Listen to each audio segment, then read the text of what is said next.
Selamat datang di channel ini, rekan-rekan sekalian. Video ini kita membahas terkait dengan urutan peringkat dan prioritas pengangkatan honorer menjadi ASN P3K pada tahun 2024.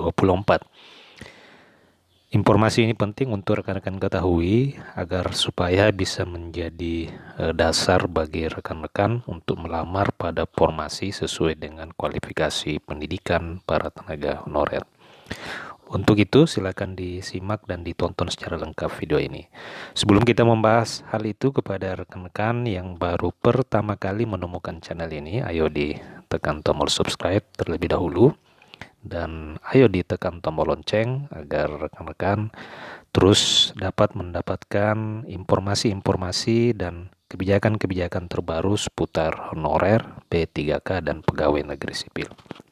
Rekan-rekan sekalian, diketahui bersama bahwa 100% formasi P3K pada tahun 2024 ini khusus disiapkan bagi para tenaga honorer.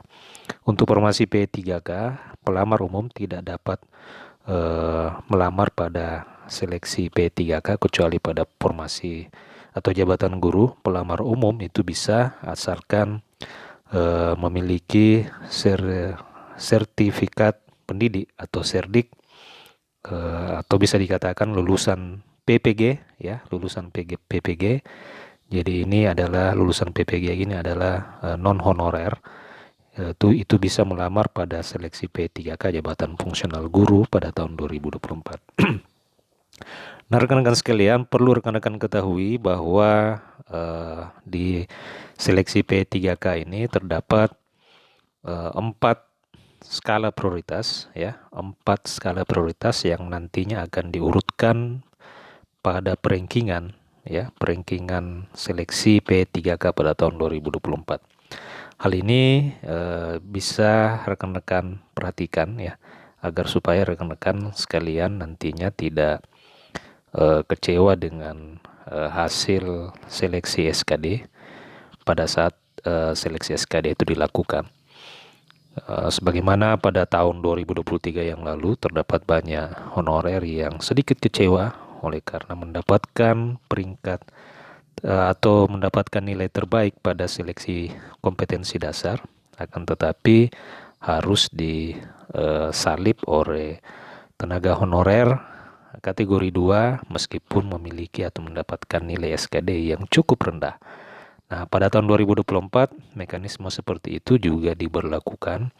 Artinya terdapat prioritas honorer atau kategori honorer yang akan diangkat terlebih dahulu. Jadi meskipun honorer mendapatkan nilai rendah pada SKD, akan tetapi ia merupakan prioritas pertama pada seleksi P3K, tentu formasi itu tentu diberikan kepada mereka terlebih dahulu. Nah, rekan-rekan sekalian, untuk mekanisme seleksi P3K pada tahun 2024 ini terdapat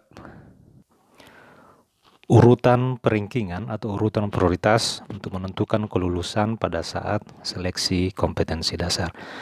Nah, urutan yang pertama adalah pelamar prioritas. Artinya pelamar prioritas ini itu masing-masing kategori honorer, honorer teknis, honorer guru, dan honorer kesehatan memiliki kategori yang berbeda.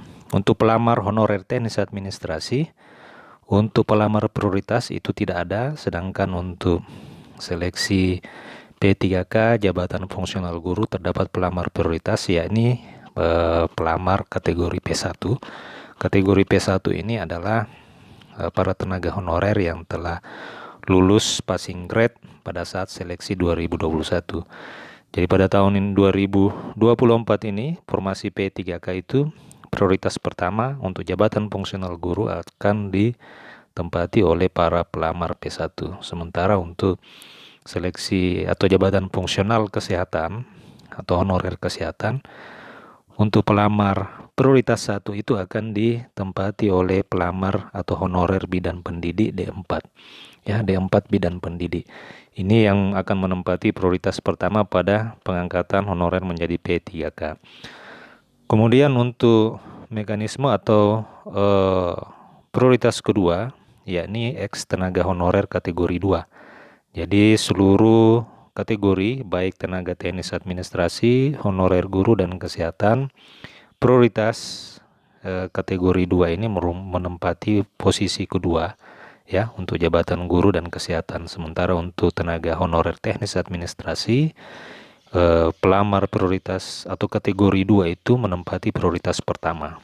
Artinya pada formasi itu, misalnya formasi untuk jabatan arsiparis di Dinas Perhubungan misalnya, apabila ada tenaga honorer kategori 2 yang mendaftar di formasi itu, maka dia yang terlebih dahulu diprioritaskan untuk mengisi formasi.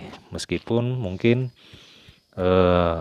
terdapat honorer lain non kategori 2 yang memiliki nilai yang tinggi, akan tetapi tetap honorer kategori 2 dulu yang terlebih dahulu mendapatkan formasi itu. Mudah-mudahan ini bisa dipahami ya rekan-rekan sekalian. Begitupun untuk kategori guru dan kesehatan, kategori 2 ini menempati prioritas kedua di dalam pengangkatan honorer menjadi P3K. Untuk honorer teknis administrasi, kategori 2 menempati posisi atau prioritas pertama dalam mengisi formasi itu. Kemudian yang ketiga adalah non-ASN atau honorer yang telah terdata di database BKN. Jadi untuk teknis administrasi, honorer yang terdata di dalam database BKN ini menempati posisi prioritas kedua di dalam pengangkatan di dalam menjadi P3K. Sementara untuk kategori guru dan tenaga kesehatan, honorer yang terdata di database dan non-ASN BKN dan aktif mengajar itu menempati posisi atau prioritas ketiga di dalam pengisian formasi. Kemudian yang keempat adalah honorer atau non-ASN yang aktif bekerja pada instansi pemerintah. Jadi kategori keempat ini adalah honorer yang tidak terdata di dalam database Badan Kepegawaian Negara, akan tetapi dia masih aktif sampai dengan saat ini bekerja pada instansi pemerintah. Nah, untuk aktif di sini disebutkan bahwa non-ASN yang aktif bekerja pada instansi pemerintah itu memiliki masa kerja 2 tahun berturut-turut pada saat melamar. Jadi artinya jika rekan-rekan melamar pada tahun 2024, minimal rekan-rekan memiliki SK pengangkatan 2022.